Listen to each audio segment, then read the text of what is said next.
A rainbow-scented road led Goofus Jacksmith home from the mice factory after a long mofo of a day. There had been a problem overnight. The factoricators started churning out rats instead, and rats didn't even exist yet.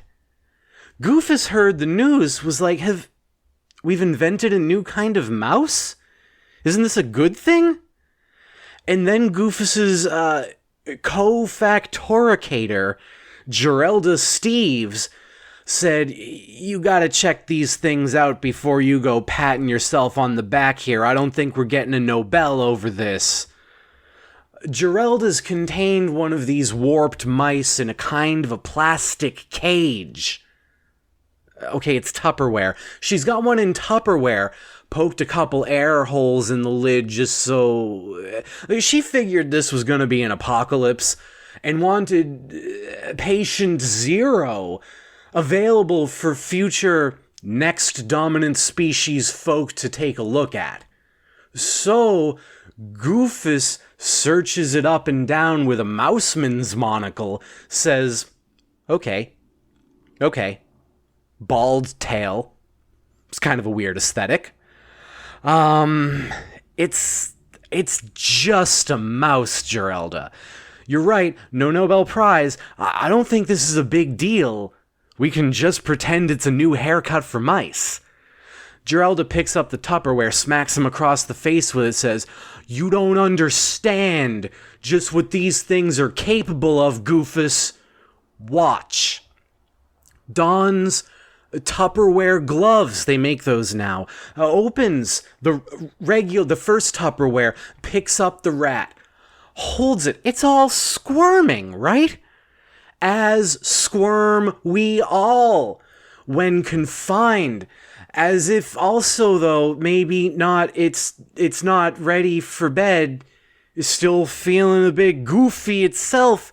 So Goofus says, you can do that with a mouse, too. Gerelda says, shut up.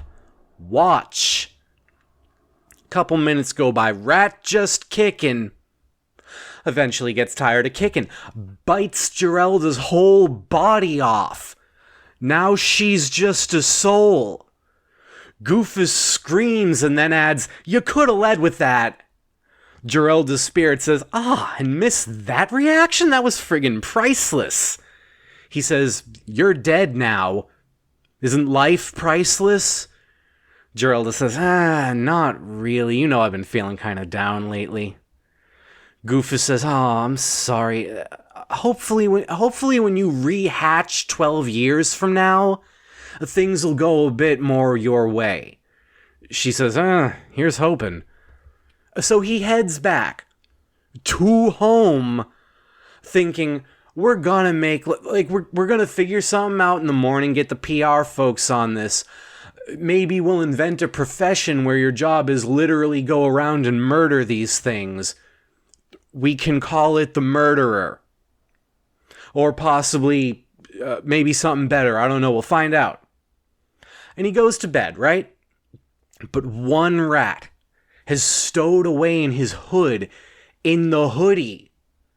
Which you would think, based on the nomenclatural trajectory here, if the hood is part of the hoodie, then the hoodie must be part of a hoodie, which I guess is his wardrobe. So he puts his hoodie back in the hoodie, and the rat gets on its telecom device and says, I'm in. Rat HQ, which is what the factory has become, radios back and says, okay, have you made sure you weren't spotted? And the rat goes, we're secure. Then HQ says, okay, also though, make sure you're good and pregnant. Rat says, pregnant as hell, let's rock and roll. So it runs out into the night, spraying babies all over the place, like the love child of a fire hydrant in a maternity ward, like the slot machine came up, baby, baby, baby. Dawn breaks. You can't even walk down the street because the street's rats and it's moving. And like normal streets are hard enough sometimes if they got the cobblestone thing going on.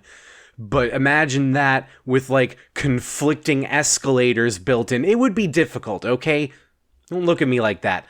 Goofus sees all this out the window. Sees his hometown has been replaced with a roiling mass of hair and bald tails.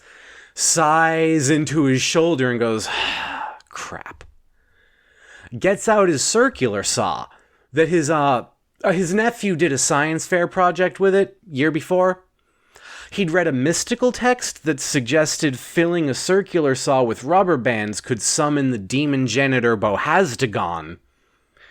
That seemed not to work, but it did weaponize the thing real hard. So, nephew's in jail now, and Goofus gets to keep the saw. He heads out, he's like, let me clear a path.